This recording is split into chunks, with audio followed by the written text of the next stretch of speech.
Hello, friends. Today I am your storyteller. I hope you will enjoy this story. Please don't forget to like, comment, and subscribe to the channel so that we can receive your love and support. Now let's begin the story. I never thought I'd end up working nights at a Dollar Plus store. If you'd asked me 2 years ago, I'd have told you I had my life pretty well lined up. A husband, a house in the quiet suburb of Ashford, Pennsylvania, and a steady job as a receptionist for a chiropractor. It wasn't glamorous, but it was comfortable, predictable, safe. Then the bottom fell out. First, the marriage collapsed. 16 years together, and he traded me in for a younger coworker. The divorce left me with an apartment above a laundromat and a little alimony, barely enough to keep the lights on. Then, as if that wasn't enough, the chiropractor's office downsized. "Nothing personal, Jenna," my boss had said, folding his hands like a preacher. "We just can't afford 2 front desk staff anymore." So I was 39, divorced, unemployed, and sitting on a savings account that looked more like a checking balance. That's how I ended up at Dollar Plus on Kensington Avenue.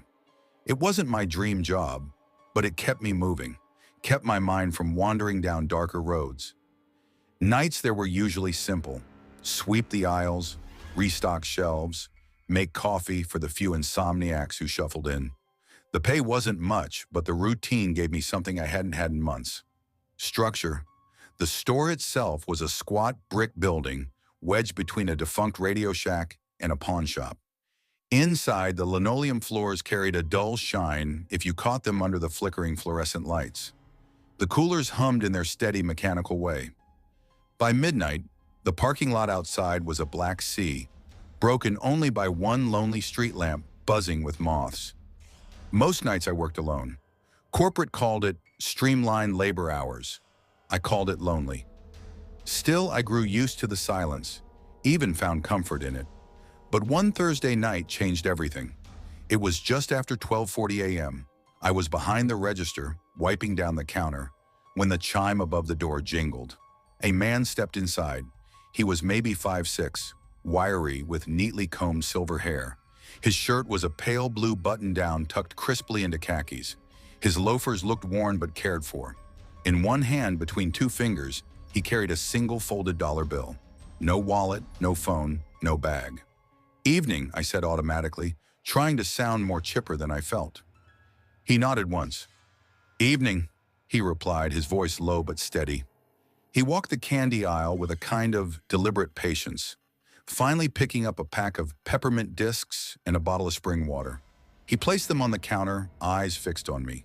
His hazel gaze caught the fluorescent glare and didn't blink. "Quiet night, huh?" I asked, scanning the barcodes. "Quiet can be misleading," he said after a pause, his tone measured. I gave an awkward laugh. "I guess that's one way to put it." As the receipt printed, he reached for his change. That's when it happened. His hand darted forward and wrapped around my wrist. Not crushing, not violent, just steady. Too steady, like a doctor checking for a pulse. He leaned in, breath faintly tinged with mint and something damp, earthy. "Be careful, miss," he whispered. "There is a devil all the time." The words sank into me like ice water. I froze. Then he released me, tucked the mints and water into his shirt pocket, and walked out. The bell above the door chimed softly behind him. I watched through the glass, waiting for the sound of a car door, the flare of headlights. Nothing. Just the empty parking lot. I tried to shake it off. Just a lonely old man, I told myself. Maybe eccentric, maybe harmless. But over the next few nights, I found myself double-checking the locks more often. My dreams grew restless. 4 nights later, a steady rain slicked the windows. I just started counting the till. At 12:57 a.m., headlights swept briefly across the storefront, then vanished. I looked up. A white panel van idled near the curb. No logo, no plates, just blank, pale metal. Before I could process it, the passenger door opened. A man in a hooded sweatshirt and black mask strode toward the door, pistol raised. He shoved through the entrance, the chime jangling violently. "Register." "Now," he barked. My heart slammed. I raised my palms, slid the drawer open, and pushed the bills toward him. "The safe," he demanded. "It's on a timer," I stammered. 12-hour lock. I can't." He cursed under his breath, grabbed the cash, and bolted. I ducked behind the counter and hit the silent alarm. Through the rain-streaked window, I saw the van peel out. No headlights, just swallowed by darkness. 10 minutes later, the Ashford police were in the store. We huddled in the office, reviewing the grainy CCTV. The masked man was clear enough, but it was the driver who made my stomach drop. When the passenger door slammed, the van's dome light flicked on for a second, just long enough to catch a profile. Silver hair, pale shirt collar, narrow shoulders. "It's him," I blurted. "The man from Thursday." The officers exchanged glances. They believed me. 2 days later, Detective Marcus Hale called. They'd found an abandoned white van down an old service road in Blackwood State Forest, about 20 minutes east. A shoe print near the driver's door matched one lifted from our floor. When they swept the woods, they uncovered a makeshift camp wedged between boulders. A folding table, tarps, boxes of stolen cigarettes, scratch-off tickets, and 3 men. 2 were in their 30s, both with records in Massachusetts. The third was the older man. His ID read Harold Price, age 71, of Portsmouth, New Hampshire. When they cuffed him, he didn't fight. He only whispered, calm as stone, "There is a devil all the time." A week later, Hale called again. Search teams had found a second site, half collapsed, deeper in the woods. In the ashes of a fire pit were charred bones, melted coins, and a blackened driver's license belonging to a clerk who'd vanished after a Vermont robbery 3 years earlier. The younger men started talking about robberies, about campsites, about Harold Price's strange rituals. But Price himself stayed silent, except when no one was questioning him. In those lulls, he muttered dates, numbers, and that same chilling sentence. "There is a devil all the time." Corporate changed policy after that. 2 clerks after midnight, always. Cameras upgraded, alarms tested twice a week, but the store felt emptier than ever. Sometimes when the parking lot outside is still and the hum of the coolers fills the silence, I think of his eyes, unblinking, certain. And I wonder if Harold Price meant there is one devil all the time, lurking, waiting, or if he meant there are many, everywhere, watching. Story 2. I never thought I'd still be living in my hometown by the time I hit 21. Most of the kids I grew up with in Millhaven, Oregon, had already scattered. Some off to Portland for college, some to the military, and a few just vanished into bigger towns where nobody knew their names. But me, I was stuck.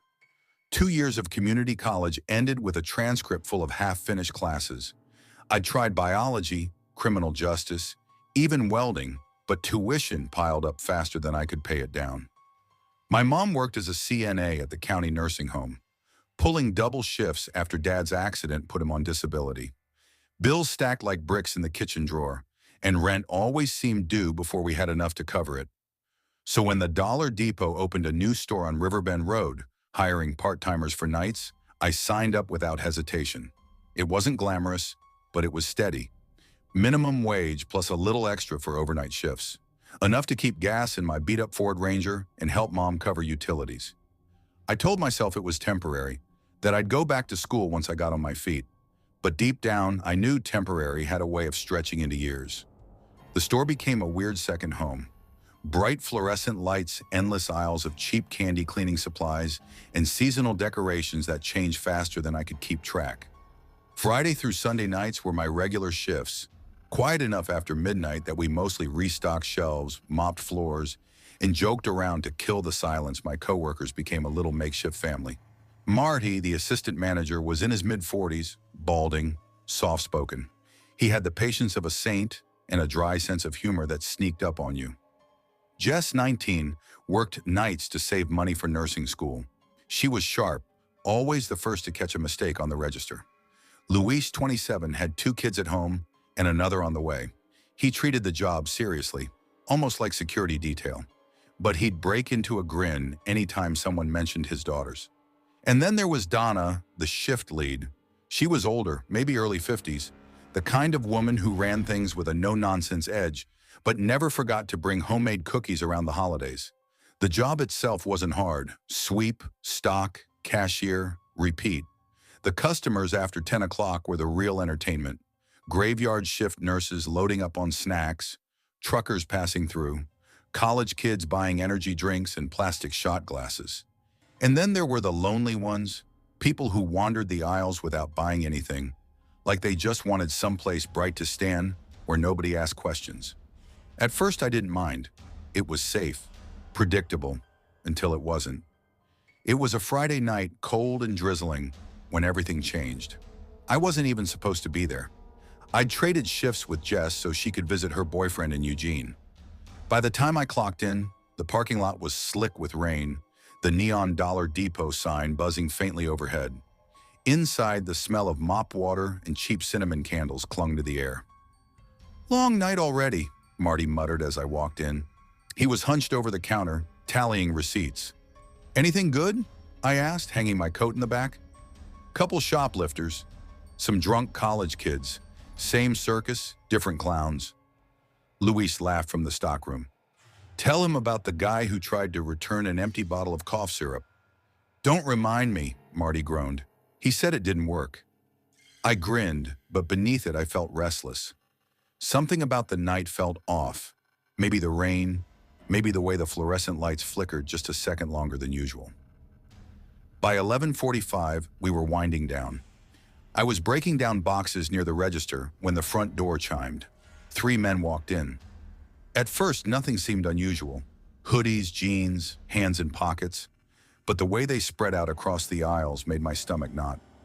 Marty's eyes flicked to mine. He must have felt it too. "Evening," he said, his voice steady.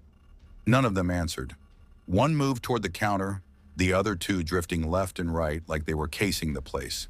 "Store closes in 15 minutes, Marty added. That's when the first man pulled the gun. "On the ground," he snapped, voice muffled under the hood. The metallic click of the slide echoed through the store. Luis froze mid-step, his hands full of paper towels. Donna dropped the clipboard she was carrying. My pulse roared in my ears. "Everyone down!" the man barked again. We obeyed. Knees hit tile, hands behind heads. The gunman waved at the others. One vaulted the counter, yanking open the register drawers with rough, jerking motions.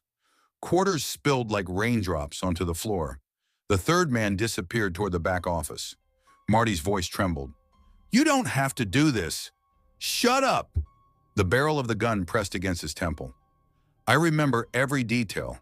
The smell of floor cleaner, the hum of the overhead lights, the sound of rain tapping the glass doors. Time stretched thin, fragile. "Where's the safe?" the one behind the counter demanded. Donna swallowed. "Back room, but it's on a timer. I can't open it after hours." The gunman slammed a fist onto the counter. "Bullshit!"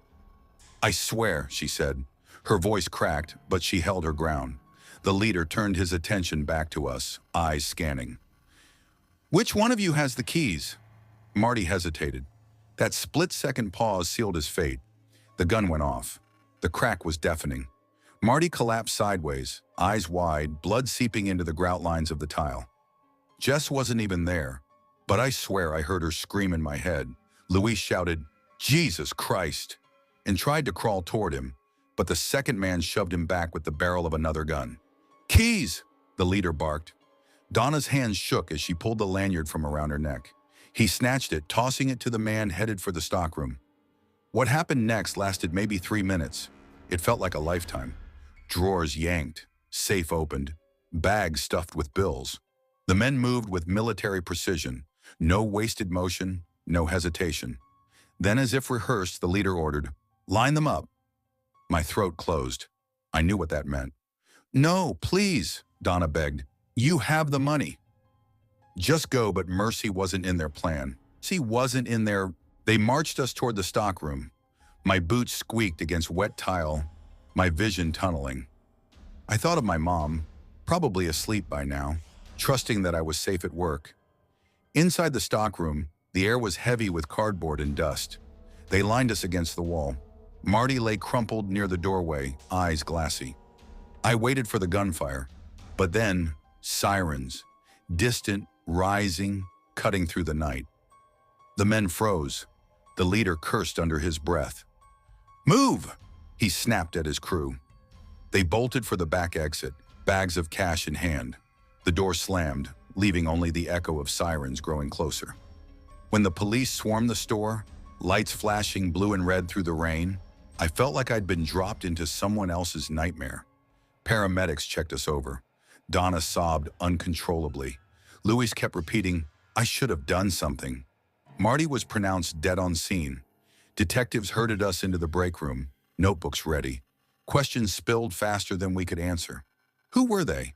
Now what did they look like? Did they say names? Did we recognize voices? I told them everything I could.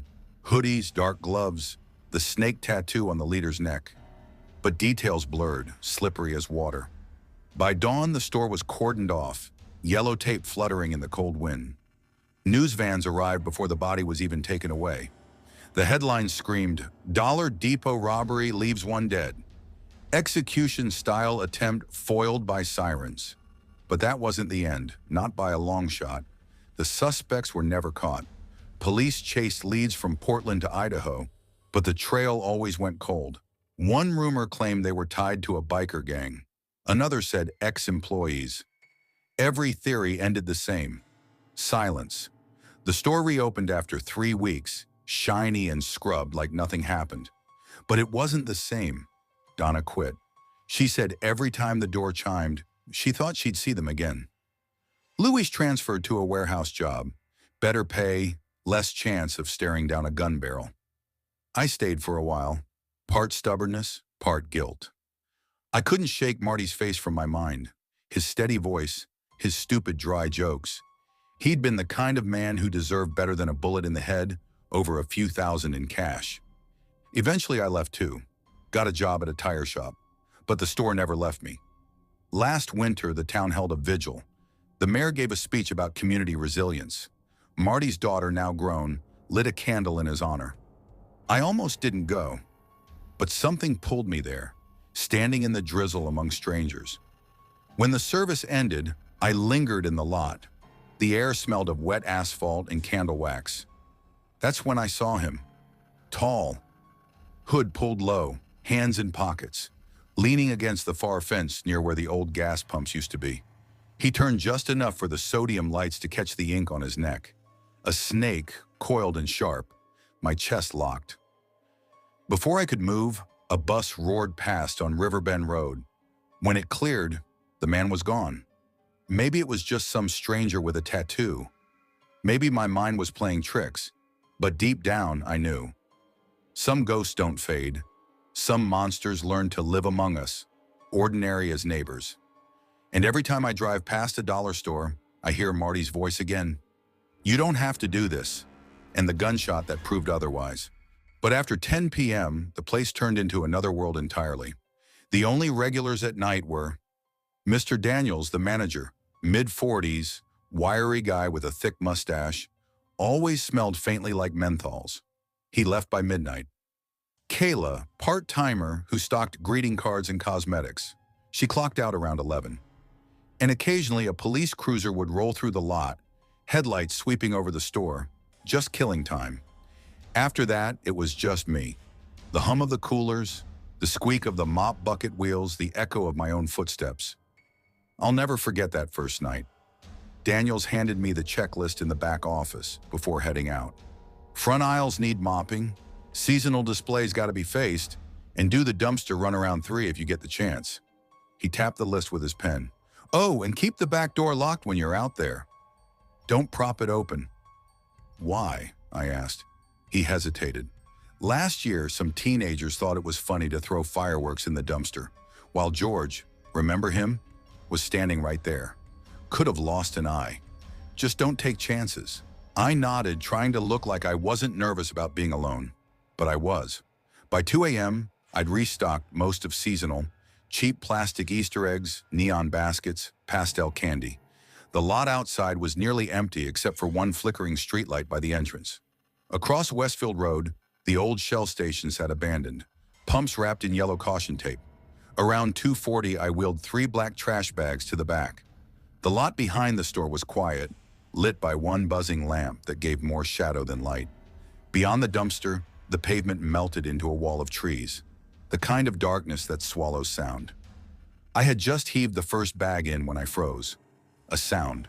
Not a voice, not footsteps. Something stranger. A slow, irregular click, like metal tapping pavement. I scanned the shadows. Nothing moved. The hairs on the back of my neck stood straight. My brain tried to explain it. Maybe a loose sign swinging. Maybe something rolling in the wind. But it didn't sound like that. I threw the other two bags in quick, heart hammering, and hustled back to the door. Inside, I tried to laugh at myself. You're being jumpy.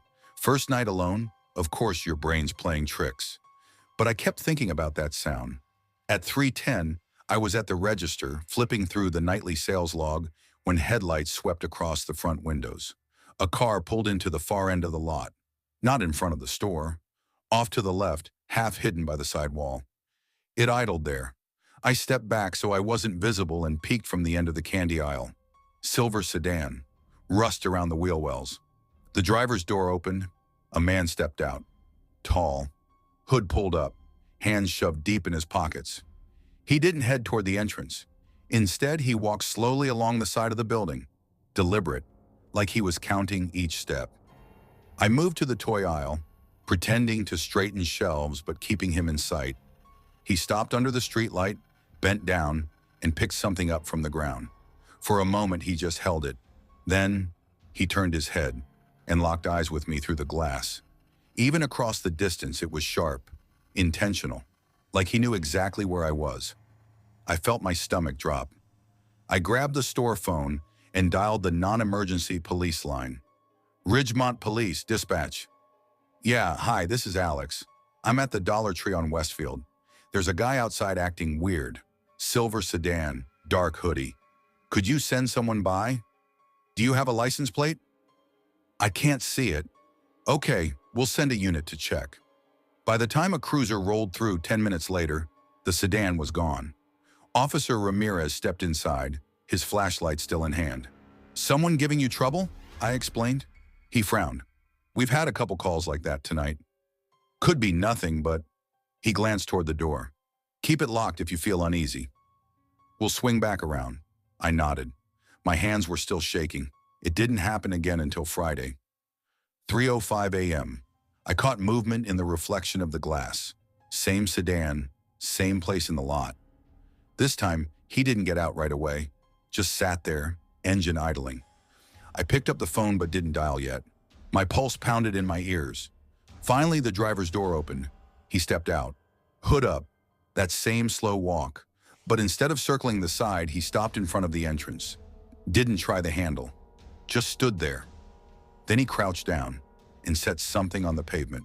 Without a word, he walked back to the car, slipped inside, and drove off with the headlights still off, disappearing into the dark stretch of Westfield Road. I waited, forced myself to breathe.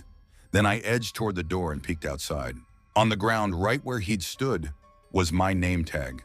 The one I'd lost earlier in the week and couldn't find. 2 nights later, I was at home scrolling on my phone before bed when I saw it. Local news article. Gas station clerk assaulted. Suspect still at large. No money taken. No robbery. The only thing missing? The clerk's name badge. My chest went cold. I lasted 1 more week. Told Daniels I couldn't hack the hours, that I was too tired for overnight shifts. He didn't argue. Just shrugged. Muttered something about kids not having stamina anymore. But the truth was simpler. The silver sedan hadn't come back yet. But I knew. Next time it did, it wouldn't be to drop something off. I left my apron and keys on the counter, walked out the automatic doors, and didn't look back. But even now, sometimes when I'm driving down Westfield Road late at night, I swear I can still see those headlights kill. That car rolling silent into the shadows, waiting. Story 4. I never imagined I'd be the kind of person who counted the hum of fluorescent lights as company. But that's what life does. It takes whatever plans you had and strips them down until you're left with survival. My name's Marcus Rivera, and for the past 6 months, I've been working the graveyard shift at a Dollar Tree in Ridgehaven, Ohio. If you're wondering how I ended up here, I can give you the short answer. Bills. The long answer's a little heavier. When I was in high school, I thought I'd leave Ohio the first chance I got. Florida sounded good. Sunshine, ocean, something opposite of the gray winters here. But after my dad passed in 2020 from a sudden heart attack, I couldn't just leave. My mom's never been good with money, rent, utilities, even groceries. It all started stacking up. And I felt like if I left, I'd be abandoning her. College was out of the question. I bounced between jobs, grocery cashier, warehouse loader, unloading trucks at Lowe's. Nothing stuck. By last fall, the Dollar Tree on Bramble Avenue was the only one hiring, and the overnight shift paid 75 cents more an hour. 75 cents doesn't sound like much, but when you're scraping by, it's the difference between ramen for dinner and maybe a frozen pizza. The store wasn't much to look at. Green neon sign buzzing above the entrance. Cracked parking lot with potholes deep enough to swallow a hubcap. And inside, aisles of cheap snacks, seasonal junk, cleaning supplies nobody trusted, and candy that always tasted faintly like cardboard. But it was steady. Most nights, it was just me and Derek, the shift manager. He was in his late 40s, divorced twice, and chain-smoked on his brakes like he was trying to erase his lungs. We didn't talk much beyond, Derek, you got aisle 4 tonight? Me. Yeah, Derek. Don't forget to break down the boxes. The silence wasn't so bad. Sometimes one or two customers drifted in after midnight, usually half drunk or desperate for toilet paper. Mostly it was just us, restocking shelves under that buzzing hum. But the graveyard shift came with another cost: isolation. By December, I'd lost touch with almost all my friends. Everyone worked days, went to school, or both. My nights became a loop. Work, walk home, eat something cheap, scroll through my phone until the sun started leaking through the blinds, then sleep. The internet became my social life. Twitter, Instagram, Tinder. It was easier to keep conversations going with people I never had to see. That's how I met Sophie. It was a Tuesday, early February.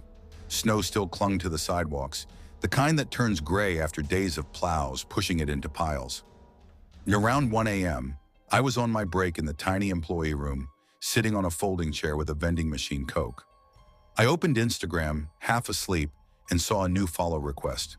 Sophie, profile picture, light brown hair falling across her face, green eyes, a sly little smirk. I stared for a second. Fake? Probably, but curiosity won. Her page wasn't the usual scam vibe. She had posts going back almost 3 years. Mirror selfies, blurry nights out, Starbucks cups, even what looked like family photos. She had 4,000 followers, followed maybe 300 people. Comments filled every photo. But something was off. Every comment came from men, not just guys her age, older ones. Fire emojis. You're gorgeous, hearts. Nothing from girlfriends or coworkers. No group shots with tagged friends. I followed back anyway. Seconds later, a DM popped up. Sophie, hey, saw you on Tinder. You're cute. That made sense. I had my Insta linked in my Tinder bio. I typed back, thumbs moving quick. Me, hey, didn't expect to see you here. Sophie, LOL. Small world. What do you do? I hesitated. I hated admitting I worked retail, especially nights, but lying felt worse. Me, Dollar Tree, night shift, nothing glamorous. Sophie, haha, that's fine. I work in retail too. Part-time. We kept talking. She asked about my shift, my neighborhood. I kept answers light. She posted a selfie around midnight. Caption, late nights got me like. She asked me to like and comment. I did, just a couple fire emojis. She liked my comment instantly. Then I saw another comment. Some older guy had typed, "Damn girl, how old are you?" Her reply made my stomach twist. 2. Just the number 2. She told me she was 21. I scrolled back through her posts, heart beating faster. Nothing tagged, no birthday posts, no friends. Just her face over and over. The next night she messaged again. Sophie, what are you doing after work? Me, not much, probably just home. Sophie, cool. Maybe I should come by. My thumb froze over the keyboard. Nobody had ever asked me that online before. Me, my mom's staying with my aunt tonight, so I've got the place to myself. Sophie, send her address so I can see how far I am. I hesitated. Against every instinct, I sent it. She typed back quick. Sophie, Only like 15 minutes from me. I'll come by. My chest tightened. This was moving too fast. Me. Wait, how old did you say you were again? Sophie. LOL 21. Why? But that comment, too, clung to me. I told her I had to help a customer and put my phone down. 10 minutes later, my DMs blew up. 3 random accounts, each with less than 50 followers. Profile pics looked ripped from stock images. Random 1, unblock Sophie. Random 2, why did you do that? Random 3, you'll regret this. My pulse spiked. I blocked them all. That night, walking home, the snow crunched under my shoes. The streets were empty, silent except for a distant train horn. I got inside, double-locked the door, checked the windows. My hands shook as I set the phone down. I told myself I'd imagine the danger, but danger has a way of reminding you it's real. I stayed up watching TV until almost 3 a.m., but sleep eventually dragged me under. Somewhere around 4:30, I woke. Not the gentle kind of waking, the jolt when something pulls you out of a dream. The radiator clicked, but underneath it, something shuffled. I sat up, heart hammering. In the corner of my room near the closet stood a figure. At first, my brain tried to explain it away. A shadow. My jacket slung on the chair. But then I saw the face, pale, grinning, teeth catching faint light from the street lamp outside. It didn't move, just watched. 2 seconds stretched into forever. My body finally caught up to the terror, and I bolted. Barefoot, I tore through the living room, yanked open the door, and sprinted into the freezing night. I pounded on my neighbor's door until he opened, bleary-eyed. "Marcus? What the hell? Someone's in my room," I gasped, nearly collapsing. We called 911. The cops searched everything, both doors locked, windows latched except one in the kitchen I'd forgotten to shut. No footprints in the snow outside, no signs of forced entry. One officer suggested it might have been a sleep-wake hallucination, said it was common when people woke suddenly in the night. But I knew what I saw, the grin, the way it just stood there, the silence. By morning, Sophie's account was gone, deleted or renamed. Either way, I never worked another night without checking the locks twice, and I never ever sent my address to a stranger online again. Story 5. I never thought I'd end up working nights at a Dollar Tree in Brookhaven, Ohio, a town small enough that most people knew each other's grandparents, yet somehow big enough to feel anonymous when you wanted it. When I was younger, maybe 17, I used to picture myself living in Columbus, maybe Cincinnati, working in advertising or design. Something creative, something where I could wake up in the morning and feel like my life mattered. But life doesn't really care what you plan, does it? When my dad died suddenly from a heart attack in 2020, I dropped out of community college to move back home. My mom wasn't the same after he passed. She tried, she really did, but some mornings she couldn't even get out of bed. Her health started slipping, and between doctor's appointments and bills stacking up, my dreams of city life evaporated like mist. Rent had to be paid. Groceries had to be bought. I took the first job I could get, the night shift at Dollar Tree. It wasn't glamorous, but it was steady.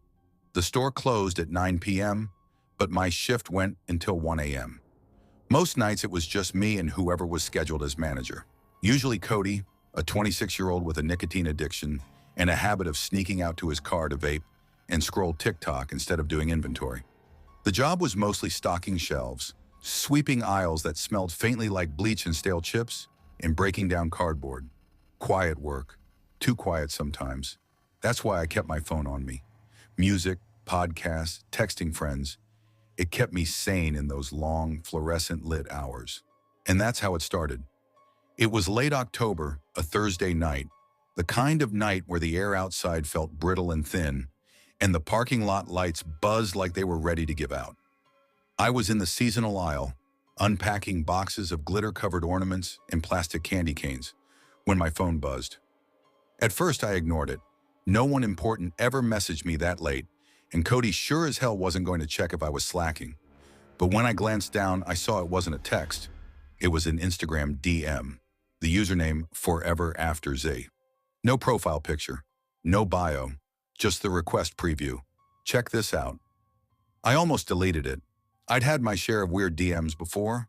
Bots, scammy links promising followers, random creeps sending emojis I didn't want to see. But boredom does strange things, and against my better judgment, I opened it. Inside was a link to another Instagram account. I don't know why I tapped it. Curiosity, maybe. Habit. But when the page loaded, my stomach tightened. It was a grid of photos. All girls. At first glance, nothing unusual, until I realized none of them looked posed. They weren't selfies. They weren't friends tagging each other. These were candids, all of them, taken without the person knowing. One was of a girl waiting at a crosswalk. Another was sitting on a park bench with headphones in. Another, walking into a grocery store. I scrolled further. My chest felt heavier with each swipe. A girl tying her shoe on a college campus. Another jogging down a wooded path. Another looking at snacks in a gas station. Not one of them looked aware of the camera. And below the photos, no comments, no fire emojis, no creepy flirts. Instead, there were messages like, "Good work," 500, 200, 1,000, always from accounts with no profile pictures, no posts, no followers. It felt organized, deliberate. I felt my throat tighten. My hands went clammy. I screenshot the page and sent it to my best friend, Alyssa, one of the few people I still kept close since high school. Her reply came fast.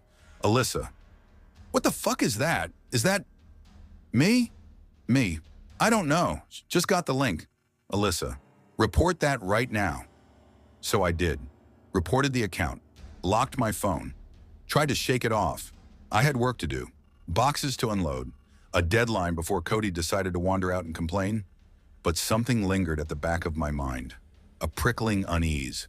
And then, at 11:43 p.m., while I was in the stock room on break, Alyssa texted again. "Alyssa, wait, why is there a picture of you on there?" I froze. Me. "What are you talking about?" Alyssa. Scroll to the bottom row. Last picture. My stomach dropped. I reopened the link, thumb moving faster this time. Past strangers, past blurred faces, until there I was. Wearing my green Dollar Tree vest, fumbling with the keys at the front entrance. The angle was from the parking lot, maybe from a car. My hands shook. Me. Holy shit. That's me. Alyssa. That's not all. Scroll up. I did. And my mouth went dry. The newest upload. A photo of me. That night. I was leaning against the dumpster out back on my smoke break. The angle was close. Too close. It must have been taken from behind the fence. I remembered hearing something then. Leaves crunching. I thought it was a raccoon. It wasn't. I called Alyssa immediately. "Okay, what the hell is going on?" I whispered, pacing the stockroom. "Mia, someone is taking pictures of you at work," she said, her voice sharp with panic. "This isn't a prank. Call the cops. What if it's just a prank? Seriously? You're being watched. That's not a prank." I pressed a hand against my chest. My heart was pounding so loud I thought Cody might hear it from the break room. I told Cody I had a family emergency and clocked out early. He barely looked up from his phone. The drive home was a blur of headlights and paranoia. I kept glancing in the rear view, convinced someone was following me. By the time I locked my apartment door behind me, my phone buzzed again. I refreshed the page. The account was gone. Not blocked, not private. Gone. But I couldn't shake the numbers in the comments. 1,000. Prices. For people. For me. I didn't sleep that night. Every time I closed my eyes, I saw the photo, the angle, the distance. Whoever took it had been right there, close enough to hear me exhale. The worst part? I knew the store's security cameras had been broken for months. The next night, I called in sick. I couldn't set foot in that parking lot. Couldn't stand under those buzzing lights knowing someone out there had already been watching me. And now, every time my phone buzzes, I wonder if the account will pop back up, if there will be another picture of me, or Alyssa, or someone else I know. And when I'm walking through Brookhaven at night, I can't help but feel it. Eyes on me, hidden just beyond the glow of the street lamps. Watching, cataloging, waiting. Story 6. I never thought I'd still be working the night shift at a Dollar Tree when I turned 30. When I moved back to Ashland, Oregon after graduating with my fine arts degree in Portland, I told myself it would be temporary, just a paycheck until I figured things out, until I could actually live off my art. But temporary has a way of digging in its heels. Months became years. The Dollar Tree I worked at sat off Siskiyou Boulevard, wedged between a closed-down laundromat with boarded windows and a pawn shop that never seemed to have customers. But its neon sign glowed blood red until 2 in the morning. The asphalt in the parking lot was cracked, weeds pushing through the seams. Every time I took the trash out, I'd catch sight of that neon glow reflected against the dark. The pawn sign missing its P so that it just buzzed AWN into the night. Ashland was supposed to be a town for dreamers, actors at the Shakespeare Festival, artists, writers. But behind that veneer of culture, life was just as unforgiving as anywhere else. Rent was steep, jobs scarce, and unless you had connections or family money, survival was its own full-time role. I grew up further south in Crescent City, a coastal place where the fog seemed permanent and the ocean sounded like a lullaby at night. My parents, Leah and Robert, were hippies through and through. We had wind chimes on every porch beam, a kitchen full of mason jars with fermented something in them, and a shrine of crystals in the living room that my mom swore could heal just about anything. They meant well. Their philosophy was simple. If you filled your heart with love, the universe would take care of you. That was fine until depression hit me in my mid-20s. Positive affirmations couldn't drag me out of bed. Crystals couldn't stop the darkness that clung to my chest like wet wool. Therapy did. Antidepressants helped. But what really gave me an anchor was my art. Before, my work was bright. Landscapes, portraits, ocean sketches. But depression twisted that brightness. My drawings grew darker, stranger, figures half human, half beast. Faces warped beyond recognition. Shadows that seemed to bleed into whatever page I worked on. I started posting again on Instagram. At first, maybe 200 people cared. But then one of my pieces, a grotesque pizza demon with molten cheese dripping like saliva from its sharp teeth, blew up. Suddenly, I had thousands of followers, then tens of thousands. Dark art spoke to people in ways I hadn't expected. Some nights, I'd make more off t-shirt sales than a week's worth of shifts at the Dollar Tree, but never enough to quit. So I stocked shelves by day, ran the register by night, and drew until my eyes blurred in my studio apartment on Tolman Creek Road. That was my cycle. That was my life, until the night he walked in. It was a Tuesday late October, warm for fall.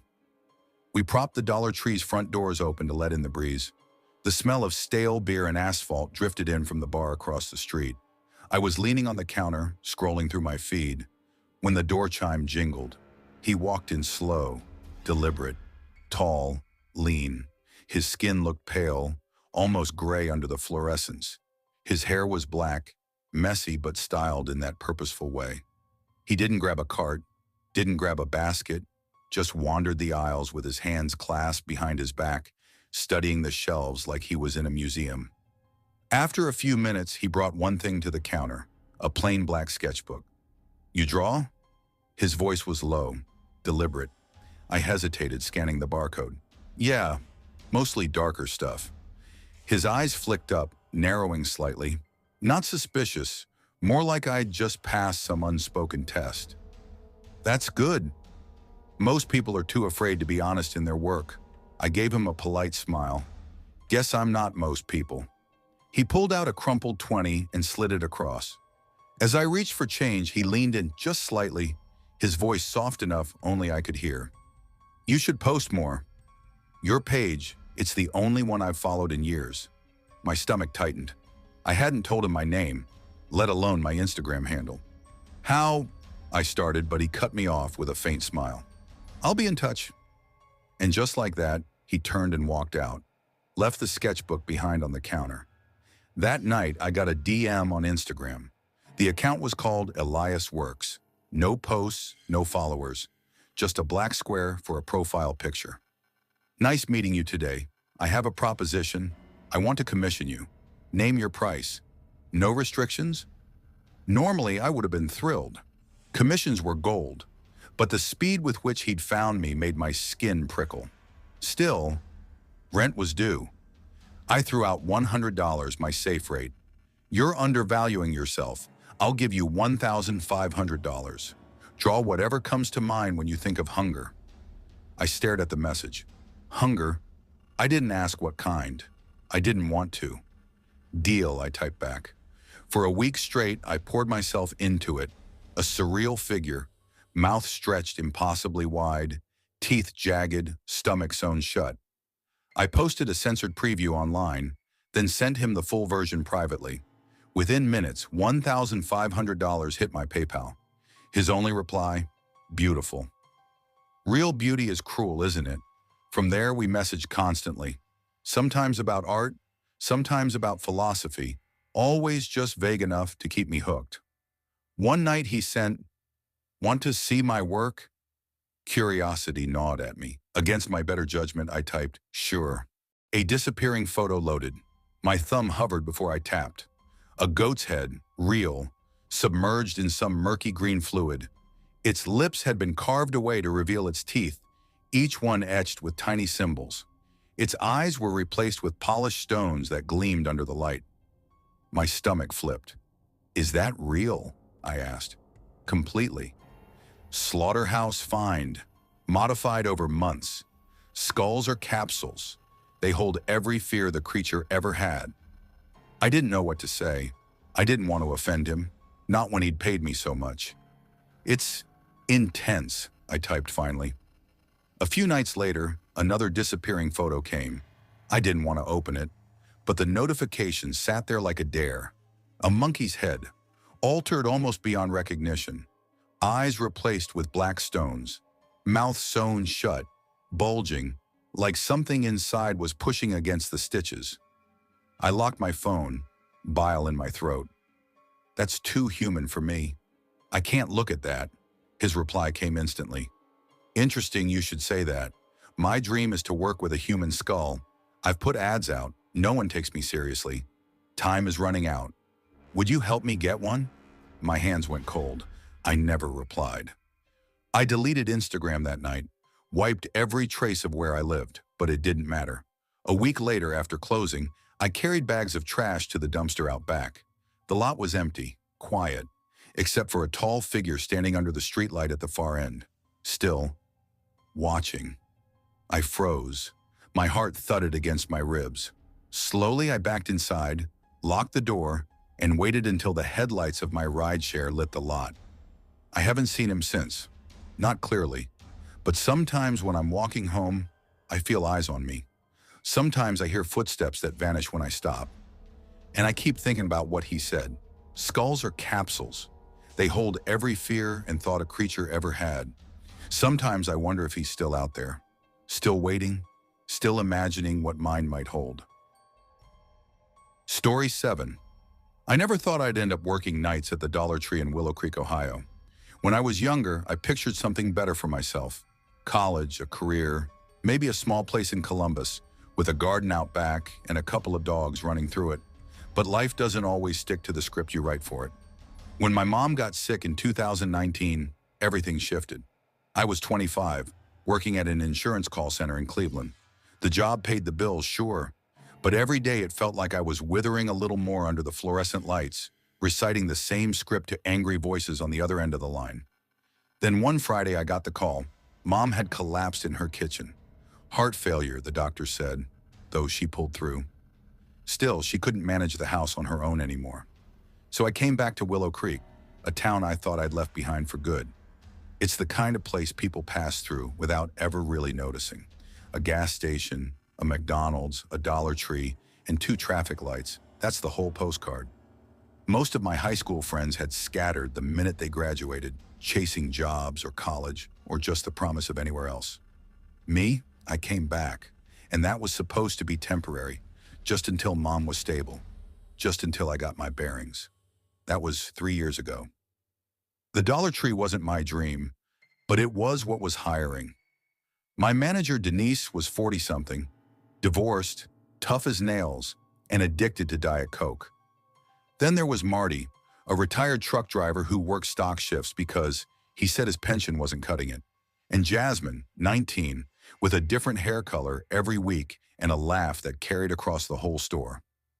At first I worked evenings, 4 to close usually. But when Troy, our night stalker, quit without notice, Denise asked if I could cover nights a couple of times a week. The money wasn't much, but Mom slept better when I was home during the day, and the quiet of night shifts felt almost soothing after years of ringing phones and furious customers. The first month was uneventful. I'd clock in at 9, unload boxes, cut down cardboard, straighten shelves, sweep. By 10, the store was dead, except for the occasional trucker grabbing snacks or someone running in for paper towels. The hum of the lights became background noise, and I'd sometimes talk to myself just to break the silence. But then came November, and with November came her. It was the Tuesday before Thanksgiving, the kind of night when the air outside carried that sharp, metallic chill that cuts through your jacket. Marty was in the back grumbling about putting up Christmas merchandise before we'd even sold through the Thanksgiving stuff. I was at the register, sipping stale coffee from my thermos, when the bell above the door chimed. I looked up expecting one of our regulars, but instead I saw a woman I'd never seen before. She was tall, maybe 5 feet 9 inches, with ash blonde hair that hung straight like a curtain. Her clothes looked like they belonged in an upscale mall, not a Dollar Tree in Willow Creek. Cream sweater, expensive boots, designer jeans. She carried herself with the kind of quiet confidence that made me sit up straighter without realizing it. She didn't grab a basket. Instead, she moved slowly through the aisles, scanning shelves without picking anything up. I watched her on the security monitors as she drifted from seasonal decor to beauty, then to cleaning supplies. Her pace was deliberate, almost like she was searching for something only she could see. Finally, she came to the register and set down a single item, a bottle of lavender hand sanitizer. "Quiet night?" she asked. Her voice was soft but sharp, the kind of tone that makes you pay attention. "Pretty much," I said, scanning the sanitizer. "Most people are home by now." She smiled faintly. "That's good." Safer that way. I didn't know how to respond, so I told her the total. She pulled a crisp $100 bill from her wallet. "I don't think I can break this," I said apologetically. Her eyes locked on mine. "It's fine. Keep it." Before I could argue, she turned and walked out, leaving the sanitizer on the counter. I told Marty about it, and he just shrugged. "Probably some rich lady passing through." Don't think too hard about it, but Willow Creek didn't get strangers like her, especially not at 10:30 on a Tuesday night in a Dollar Tree. 2 nights later, she came back. This time, she didn't buy anything. Just walked the aisles again, slower than before. Every time I glanced at the monitors, she was in a different section, like she knew where the blind spots were and was making a point to avoid being watched too long. When she passed the register, she smiled again. "You ever notice how a place feels different after dark?" she asked. I forced a chuckle. "Yeah, I guess so." "Things come out at night," she said softly. "Things you don't see in the day." And then she walked out before I could reply. That's when the little things started happening. The stockroom door, which I knew I'd shut, would be wide open when I came back. Displays would be knocked over in the morning when they were fine the night before. And there was this smell, faint at first, then stronger, metallic, like blood. Denise said it was the plumbing. Marty blamed mice. But I noticed it always seemed stronger after the blonde woman had been in. The night before Thanksgiving, she showed up again, this time with a basket full of random items: nail polish, batteries, duct tape, bleach. I rang them up without saying much, but when I handed her the bag, she leaned in close. "Don't be here alone on Friday night," she whispered. A chill ran down my spine. "Why?" She just smiled and walked out. Friday came anyway. Marty called out, so it was just me until Jasmine left at 10. By 11 o'clock, I was alone. The store was silent, except for the hum of the lights and the creak of shelves settling. At 11:23, the bell above the door chimed. It wasn't her. It was a man. Tall, broad shoulders, black hoodie with the hood up. He didn't look at me, just started walking down the aisles. Something about the way he moved made my chest tighten. Too quick, too deliberate. I watched him on the monitors. He walked straight to the back of the store and stopped in the aisle near the stockroom. Then he looked up at the camera. Not just looked, stared, and then he smiled. I froze. The monitor flickered. When it came back, the aisle was empty. The door never chimed again, which meant he was still inside. My hands shook as I grabbed the phone. But before I could dial, the monitor flickered again, static this time. When it cleared, the stockroom door was ajar. Something small and white was wedged underneath. I forced myself to walk back, every step sounding too loud. The smell hit me before I reached the door, sharp, metallic, like blood thick in the air. My stomach rolled. I bent down and picked up the paper. In neat, blocky handwriting, it said, Friday, midnight. The door creaked, though I hadn't touched it. A voice, low and male, came from the darkness inside. You stayed. I dropped the paper and bolted. My feet pounded against the linoleum, my lungs burning as I sprinted for the door. I didn't stop until I was outside, fumbling my keys into my car with shaking hands. When I finally looked back, the Dollar Tree was lit up, still locked tight. But in the window by the register, she was there, the blonde woman. Only this time she wasn't smiling. She was staring out at the highway, waiting. The next morning, Denise called. She said all the cameras had gone to static at 11:25. No footage, no proof. I never told her I quit. She figured it out when I never came back. Even now, if I drive through Willow Creek, I keep my eyes straight ahead. Because I know if I look, I'll see her, standing in the window, waiting for whoever comes next. Story 8, I never thought I'd end up working nights at a Dollar Tree in a place like Evergreen, Kentucky. When I was younger, I carried this picture in my head of how adulthood was supposed to look. Not extravagant, just steady. A teaching job, maybe coaching Little League on the weekends. A modest house in a quiet neighborhood. A dog that wagged his tail when I pulled into the driveway. Stability. But life didn't exactly hand me the version I'd planned. After Dad passed away from a sudden stroke in 2021, I had to move back home. Mom couldn't keep up with the mortgage on her own, and Evergreen wasn't exactly brimming with opportunity. It was one of those towns you only notice if your gas tank's low on the drive between Louisville and Nashville. 2 stoplights, 1 bar, a diner that still had a jukebox no one touched anymore. Everyone knew everyone, and gossip traveled faster than the weather. I bounced between jobs for a while, warehouse shifts, janitorial gigs, unloading trucks at the feed store, until a buddy told me the Dollar Tree on Main Street needed overnight stockers. It wasn't glamorous, but it was steady. And at that point, steady was all I could ask for. The first few weeks weren't bad. The store was dead quiet after closing. Just me, 2 other night workers, and Carl, our night manager. We'd unpack boxes, line shelves, and try to get out before sunrise. Lonely work, sure, but there was something calming about the silence. That calm didn't last. It started on a random Thursday night.